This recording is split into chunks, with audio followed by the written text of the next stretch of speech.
All right, all you Yinzers, welcome back to another episode of the Mad Chad and Eddie Show on the DK Pittsburgh Sports Podcast Network. As always, I'm your host, Eddie Provident. With me is the new Penguins assistant coach, Mad Chad Nolan, and back again, Jesse Marshall, one of our favorite guests. Between the Mad Chad and Eddie Show and 412 Sports Talk, this is probably your fourth or fifth time on the show, man, and just every time it makes for good hockey talk, and we're always excited to sit down and chat with you, Jesse. So thanks for joining us. I always enjoy getting the DM from you guys, letting me know that it's time to come on. I mean, it's always going to be a good, productive discussion. So I always appreciate the invite. Perfect storm, because Steelers had a bye week, and Eddie and I it's tough because we feel like hockey's our topic that we discuss the best on the show, but Steelers season, it craves Steelers content. So we're always trying to fill in 10, 15 minutes of Penguins talk at the end. And I was like, dude, let's Steelers bye week. Let's go balls to the wall this week. So I DM'd you and was like, I want to just go 40 minutes Pens talk, nothing else. And there's nobody else in Pittsburgh that we'd rather have on than you. I really appreciate that, guys. Jesse, I want to jump right into it because I know, Chad, you wanted to talk about Mike Sullivan. Yes. I wanted to talk about Mike Sullivan. So do I. You and I, you and I on Twitter kind of talked about this a little bit the other day about this system, and Chad and I were talking about this before you hopped on. Sully talked about wanting to stick to this style of play when the Stars come back, when everything's fully healthy and a full go. You had told me on Twitter that you thought that they started doing that at the end of last season, that they started as a team buying into his system and really playing that this style with the Stars. Do you think that that's something that we can look forward to when Sid comes back, when Gino is eventually healthy, when Rust comes back, who skated on Monday, I should say? Do you think that this is something that we can look forward to? I do, yeah. So much of this game is about trying to get all the things happening for you at once. Your offense, your defense, your goaltending, everything, health, all of that to come together for you at the right times. And I thought that last year, from a roster composition perspective and a buy-in perspective, that team was good. I mean, I thought that team they won the division. Mm-hmm. I mean, you don't need to take my word for it. Mm-hmm. But goaltending, right? Great equalizer sometimes. It's voodoo that happens to us. So I'm confident in it. They're going to get staggered returns here. The Malkin returns will be a little bit later than the Crosby return, and we don't yet know when Rust will be back. So it's not going to all happen at one time.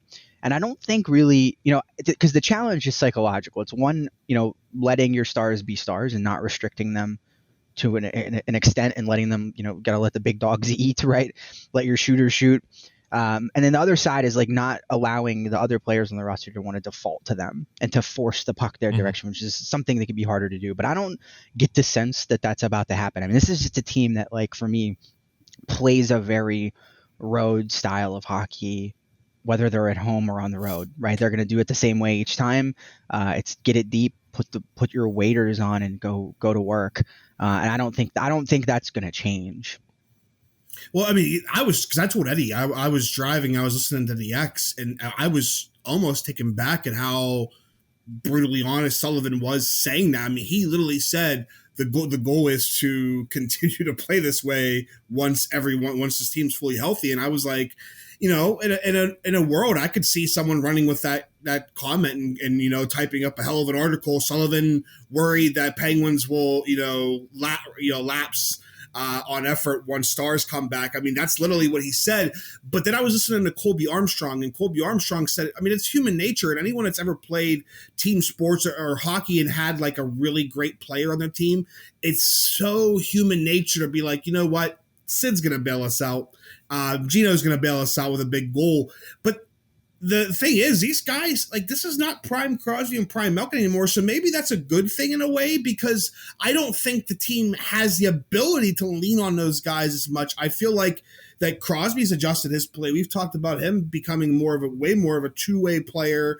And Gino, I feel like, again, he's going to have to to rail it in a little bit and play this two-way hockey. But I think the team is built that way. I don't think this team's built anymore to just rely on Crosby and Malkin taking over. I mean, just to your point, Chad, where you started here, I'm going to go even bigger, right? This is a really difficult system to execute 82 games. It's hard. It takes a lot of buy-in, especially for these forwards. Like, these forwards are up ice all the time. Attack. They don't take shifts off from that. Like, the defense is jumping in, right? Like, they're making decisions to activate and play the role of a forward. It's just, you know, let's say anybody who's listening to this, you have a sales job. You're probably really good at your job Monday, Tuesday, Wednesday, and Thursday. And then Friday, maybe you don't do as much, right? Like, you let off a little bit. Like, that we're all like that. That extends to athletes too. So I think asking them to be perfect through the whole season is tough, especially in this system. It's a really hard, demanding and system. In a sport. Yeah. And that's, I guess that's my thing with it, Jesse, is that, you know, we're expecting, you know, these guys to never have lapses. We're expecting these guys to just, you know, go out every single game and keep doing what they're doing constantly. And I just don't think that that's fair or logical, because let's take the Tampa game, for example, the first game of the season, and look at what they did to Tampa. Tampa had no ice to play with. I have never seen a Penguins team. Now, I don't think that Tampa was on their A game that night. I'm going to stop you. Eddie, because I keep hearing this from people. I heard it a lot out of Toronto Saturday. This system will do that to you. This system will make you look like you're not on your A game. Well, that was going to be my second point. You're going to hear that opinion, just so you guys know, a lot this year about people. Wow, they just didn't have it. The so-and-so didn't have it. No, the Penguins took it. They took it from you. You didn't have it because they took it. My point with that was that historically you can make the argument that banner raising nights never go great, because there's that. Yeah, that was my point with that. But point being, they never had open ice to play with. Exactly. The Penguins always had 2 forecheckers constantly, at least 2 constantly pushing. They always had somebody to help. They always had somebody waiting for that pass. They always had somebody fighting for ice. You know, whenever somebody was fighting for a puck on the boards, there was somebody there to bail them out and to, you know, to be there for them. I don't watch the game. I don't know that I'm capable of watching the game like you watch the game. It just, you have a special way of being able to see it and break it down. And I'm sure that some of that's God-given, some of that's a lot of time and effort and, you know, work that you put in. But for guys like me who can see that style like happening, what is the nuts and bolts of that style?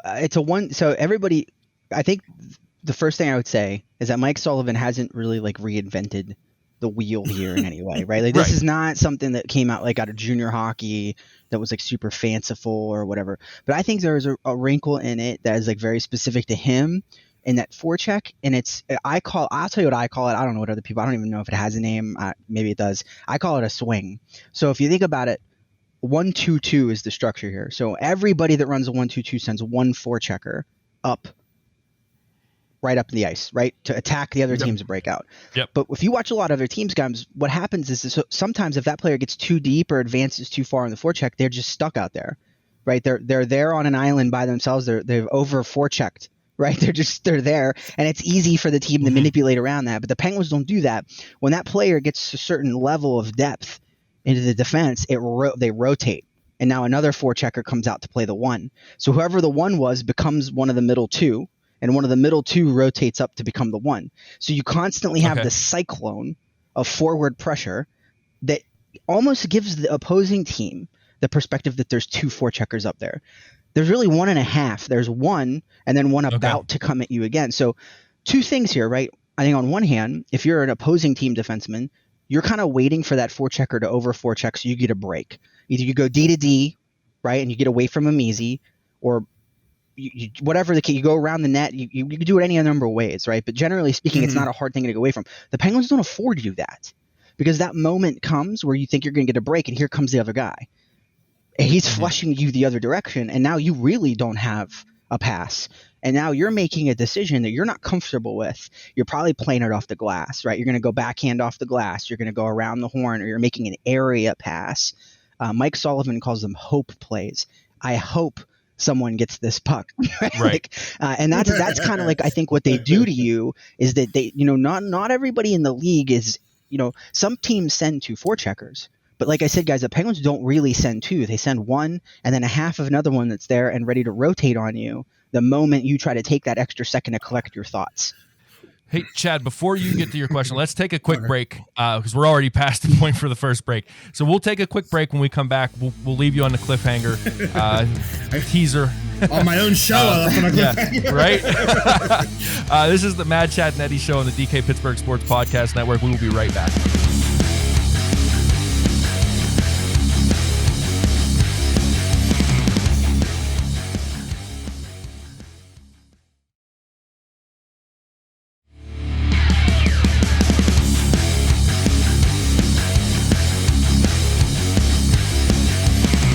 Welcome back to the Mad Chad and Eddie Show on the DK Pittsburgh Sports Podcast Network. We're with Jesse Marshall today talking all things Penguins hockey. Jesse was, right before we got to the break, was breaking down this Penguin system for us, and you called it like a swing, a 1.5 forecheckers kind of thing, even though, like, you said that makes the defense think it looks like two. When I served the question up to you, I said they always have two forecheckers. So obviously the defenses aren't the only ones that are, getting confused by that. Guys like me are also in that. But Chad, you wanted to ask, or you were about to say something or ask a question. Yeah. So before we went to break. So we get the forecheck part. The one thing, and I wanted to see if Jesse, if you notice this as well, is what I'm noticing when the Penguins actually have the puck now, and this might go hand in hand with this swing, this swing forecheck that you're referring to, is the support is still there when they have the puck, which is something that I didn't notice the last couple of years, especially the other night. Jake Guentzel gets rubbed off the puck on the boards, but Evan Rodriguez is right there, scoops the puck up, swings it over to Pettersson for a goal.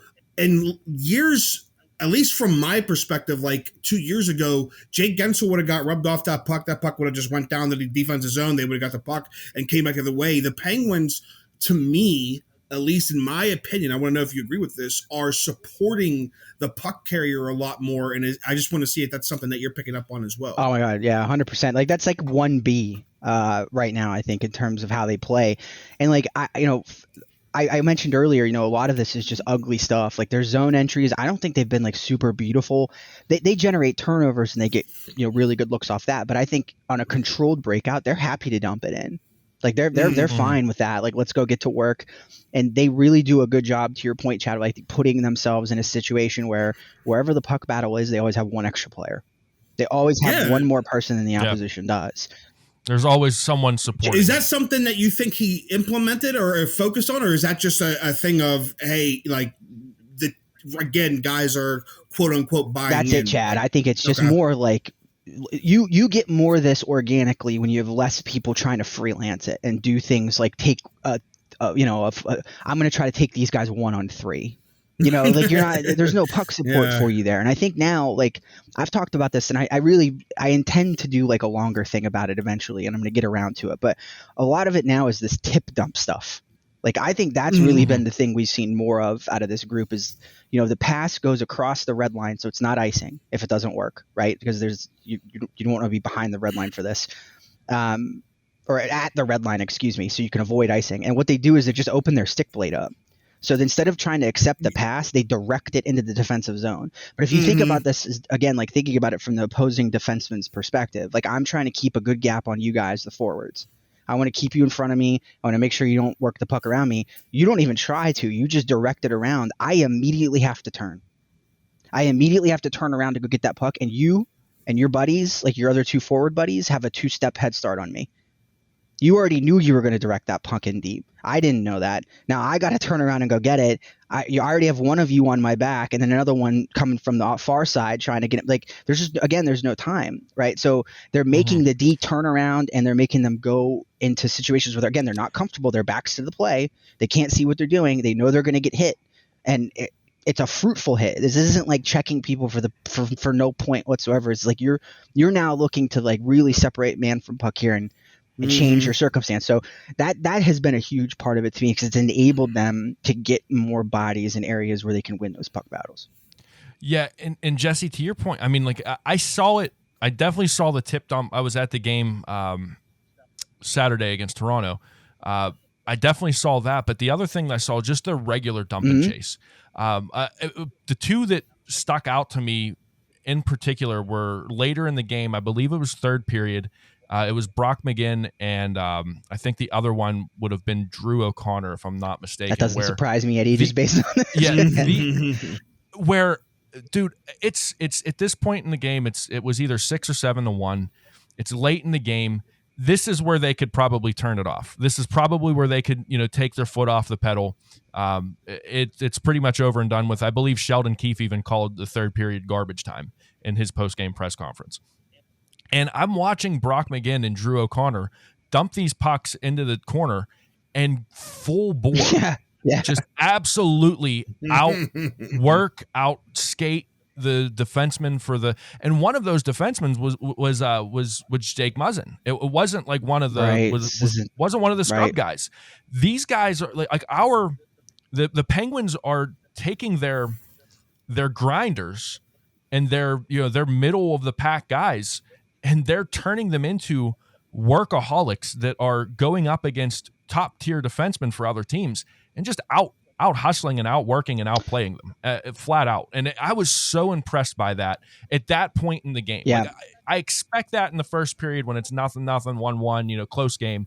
But when you're up 6-1, 7-1, and you're going up against the other team's best defenseman, I expect you to kind of let the gas off a little bit. And they weren't. And again, we can't expect that for 82 games. I think that's unfair to expect that kind of play for 82 games.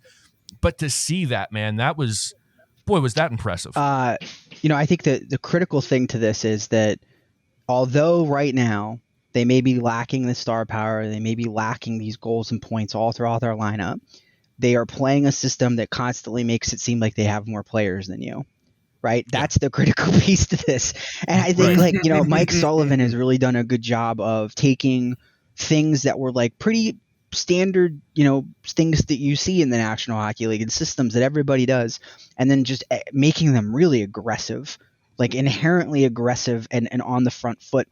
Now, the thing I want to mention is that in this sport, and you look around as much as you want for this, it is really difficult to get one group of guys to do this same thing for an extended period of time. It just is. It is. Yeah. I mean, Lindy Ruff is probably like in Buffalo the one modern example that you could point to and be like, he defied all the odds. And like Barry Trotz is another one who's had a lot of success with the same group over and over again. Why do you think that is, Jesse? That's the great unquantifiable. That to me is the thing that, like, it's his attitude, it's his approach.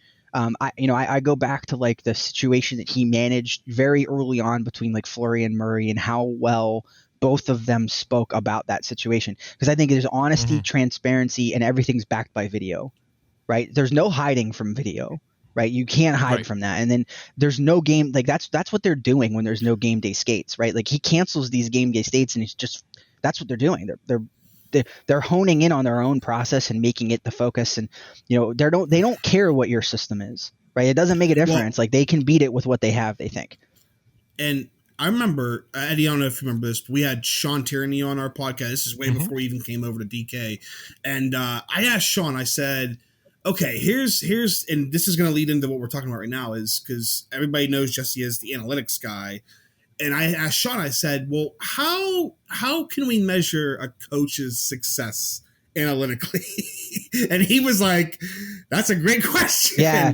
And he basically, to sum it up, he kind of said, I think overall, when you analyze, shift charts and all this stuff, overall, you'll see a coach's impact. And, I guess, but I do think we have to try to find a way to analytically talk about, because I said on Twitter the other night, on Saturday, I said, I think it's time to say, hey, Mike Sullivan's the best coach in Penguins history. And he probably already was, and I'm living in a moment, but I really think that like he has cemented, now that he's the winningest coach in franchise history, he's cemented his legacy as the greatest coach in Pittsburgh history. And I actually think he's moving up the ladder as far as like all-time Pittsburgh coaches, maybe even just behind Chuck Noll.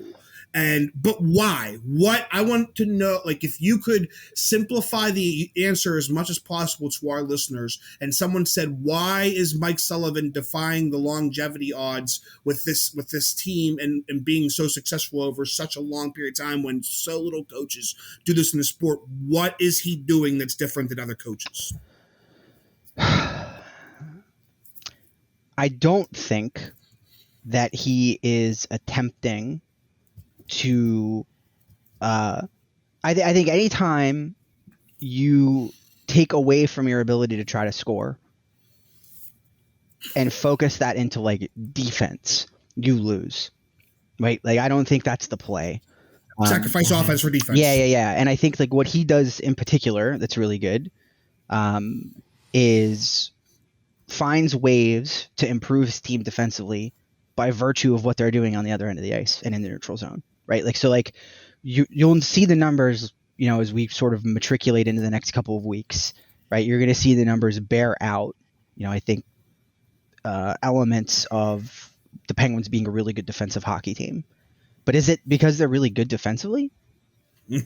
Probably not, right? Like, I don't look at this team with like no disrespect to like Matheson and Rubido, and this isn't a team full of like defensive superstars. I agree that they have Teddy Bluger, they have Zach Aston Reese, yes. But like top down, is this really? No, I think the system is what puts them there. I think that's what drives them to that point. And I think that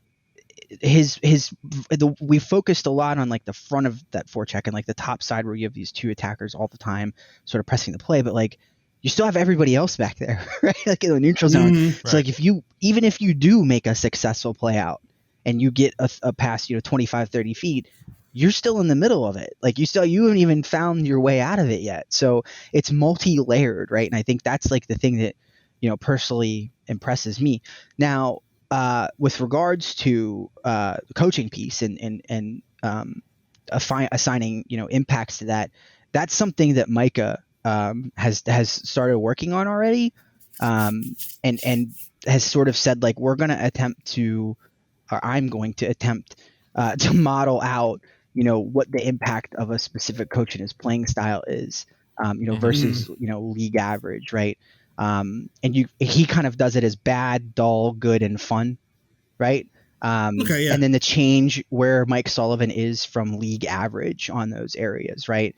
And he's always on the good/fun side. So the Penguins are never a team that are dull. I think that he has found a way to increase, to give a team of really talented offensive players a way to go out and eat and play that way. And take care of the house on the backside as a result. So that to me is, that's it. And I have to just again mention, like, there's a lot of discussion. I think that, you look at some of like the damaged relationships between players and clubs in the NHL that we've seen over the last couple of years. I mean, Patrick Laine is just one example, right? Jack Eichel is one example for a number of reasons. You could go down the list. I don't think you really get that here. And I think even in situations where it doesn't work out, people leave and have good things to say. Yeah, I think Ian Cole's probably the only that was like the only really weird friction that I've seen. I was going to say I compare Mike Sullivan, not X's and O's, but personality wise, I think him and Tomlin aren't that far off as far as how I see players and them interacting. Like there's a respect that it kind of fringes on friendship, but there's still like an authority aspect to it as well. That's the vibe that I get. I tell the story all the time, and I don't know if you'll remember it. I hope you remember it, but it goes all the way back to that first night in Washington, his debut game. Mm-hmm. I was there. Some kind You of were there? Oh wow! Really? Yeah, 5-1 loss. Yeah. I don't. Sometime around the end of the second or beginning of the third period, there was a lot of nonsense that went on the officiating side of that game, where there's a back and forth of the box, and the players were on the bench, and they were really giving it to the officials. And Mike Sullivan was sort of like doing his stand, lean on one knee thing that he does, and he looked down at all of them and he said, "Hey, everybody, shut up." And you could see like no one had like. Who had ever said that to Crosby and Malkin since Michelle Terry? Not Mike Johnston. Who had ever done that? So it was like this immediate thing of like, wow, like this is his job. Like he's going to take care of it. And like, we're not going to entertain this nonsense about officiating and all this other crap. And I think it was like very singularly focused. And there's again, that insulation that happens when you just don't, guys I think appreciate no game day skates. What the hell, I loved his analogy, about the ham. Do you guys remember that? The story he told about his grandma's ham? No, You never heard no, this story? Oh man, Mike no. Sullivan. This is a great Mike Sullivan story. Somebody said to him, "Why don't you have game day states?" And he goes, "Well," he goes back to the story about Easter. And at Easter, my grandmother used to cut the ends off of her ham before she put it in the pan to bake in the oven. So I said to my mom, "Why do you cut the ends off the ham when you put it in the oven to cook it?" And she goes, "Well, because your grandmother did it." So I went to my grandmother and I said, "Why do you cut the ends off the ham when you put it in the oven?" Because your great grandmother. He goes, "You get the idea. I'm not cutting the ends off the ham anymore just because everybody else did it." I love that. I love that. Because it's stupid, and like that's his way of doing it. And I think players appreciate that. Like, there's a down to earth mentality around the club. But like you guys said, though, it's like you have the freedom to do what you want, like to have this stuff, but like don't get it twisted as regards to like what level of accountability we have here. Yes. Yeah. Let's take one more break, Jesse, and then when we come back, I've got 3 players that I want to talk. We've talked about the macro level of the scheme in the system. I want to talk about 3 players in particular with you on a micro level and what they're doing and how they're being successful. One of them hasn't been in the lineup yet. I want to talk to you about those 3 players. So when we come back, we'll kind of get a little granular with Jesse for the final segment. This is the Mad Chad and Eddie show on the DK Pittsburgh Sports Podcast Network.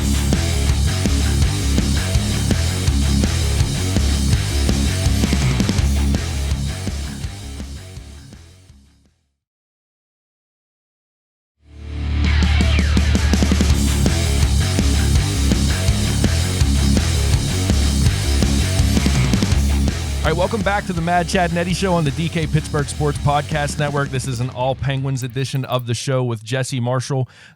Jesse, we've been talking, as I said, leading into the break, we've been talking on a macro level about Mike Sullivan and his system and what's been working and why this has been so successful, why players love working for Mike Sullivan.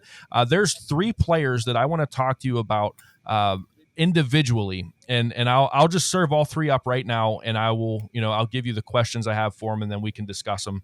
Because Chad, I'm sure you're going to have some opinions on this too. So the first player is Sidney Crosby. I want to know, are we ever going to see? He said I remember on ESPN on that.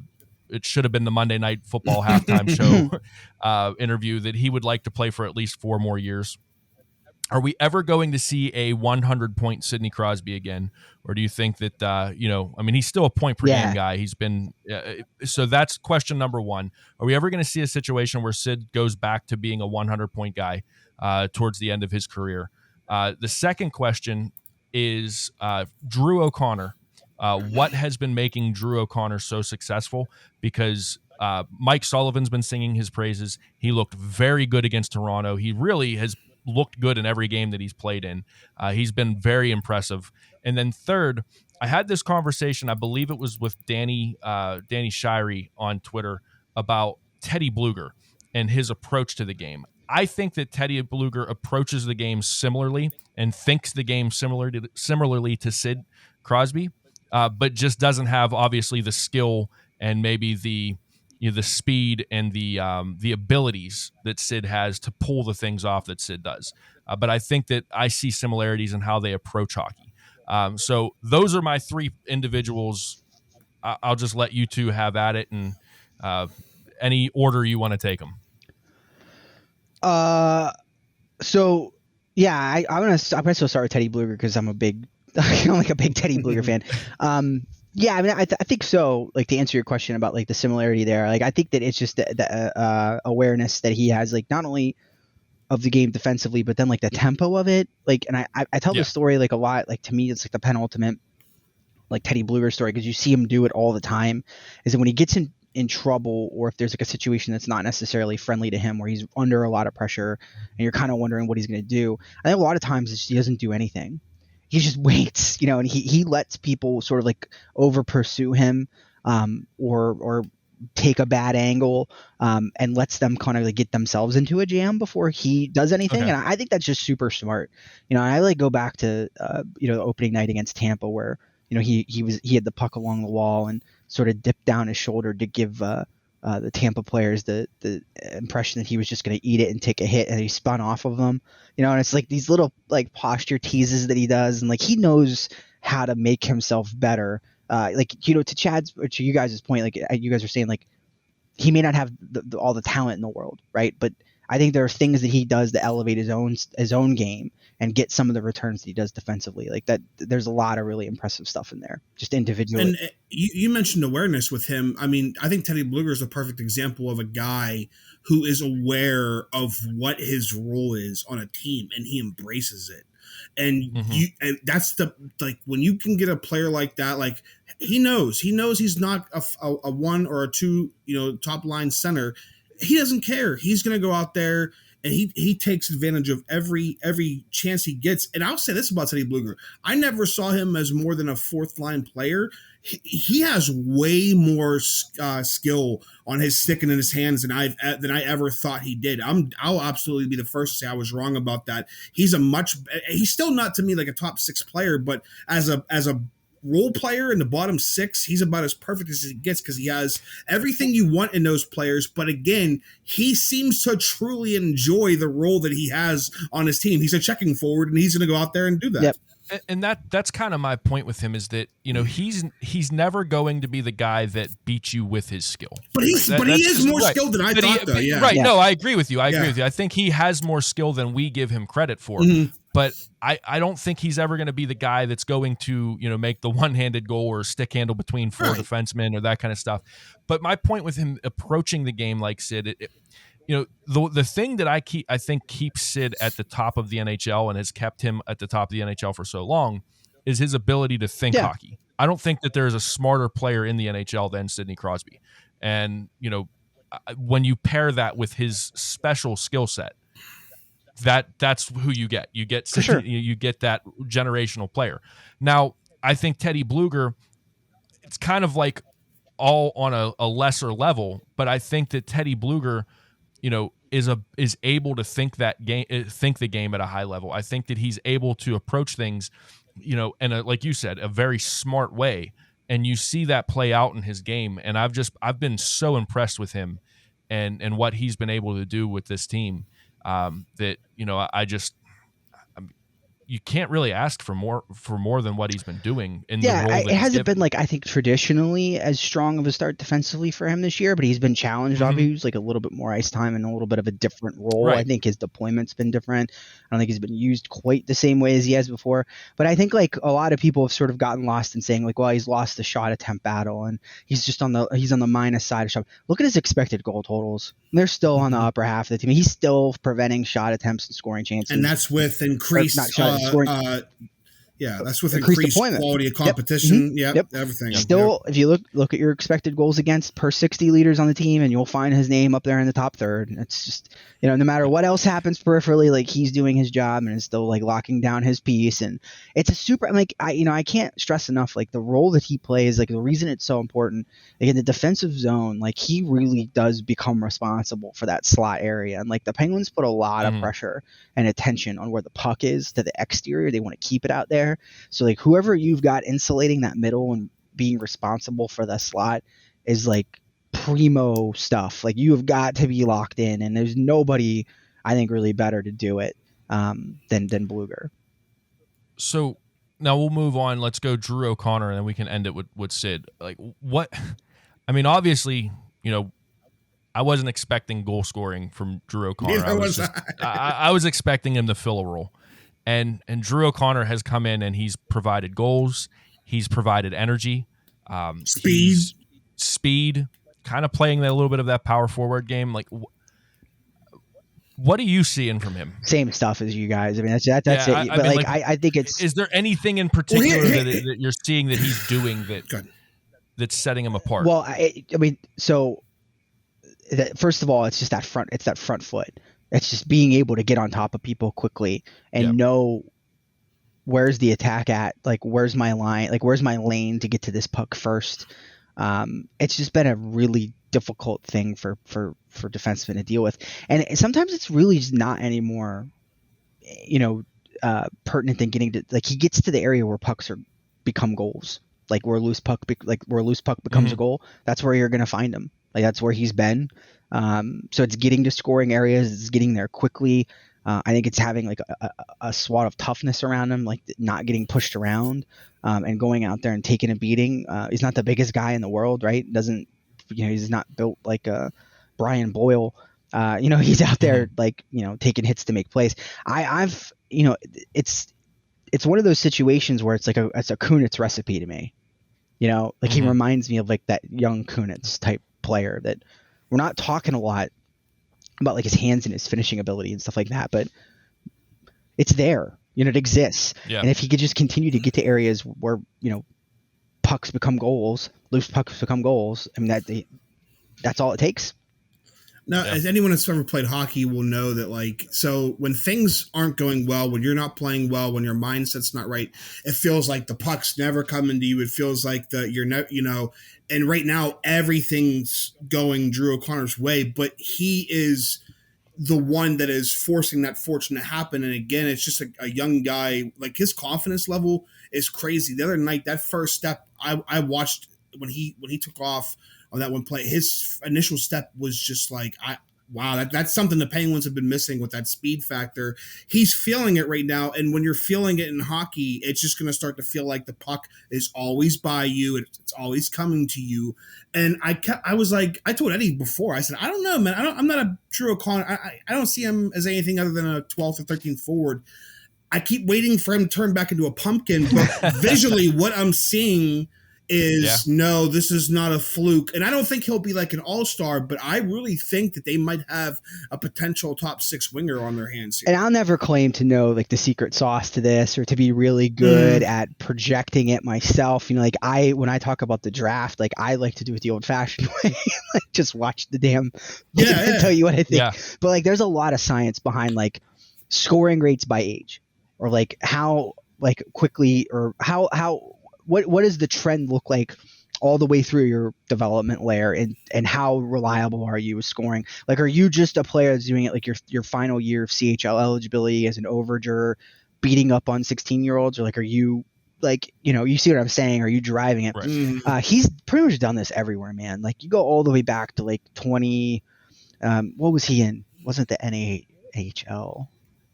NCD, and no, he was in the NCDC before this. So before he went to Dartmouth, he's playing in the NCDC. He was like a point per game player there. He goes to Dartmouth. Dartmouth's a point per game player there. He goes to Wilkes-Barre last year. He scores 19 goals in 20 games. It's like, so maybe there's like, again, he's not blowing the roof off it, right? He's not breaking records, but he's been reliably. Maybe there's something exactly. To this, yeah. And I don't think anybody should be shocked by this specifically, because he's been doing this at every single level he's played at since like 2017.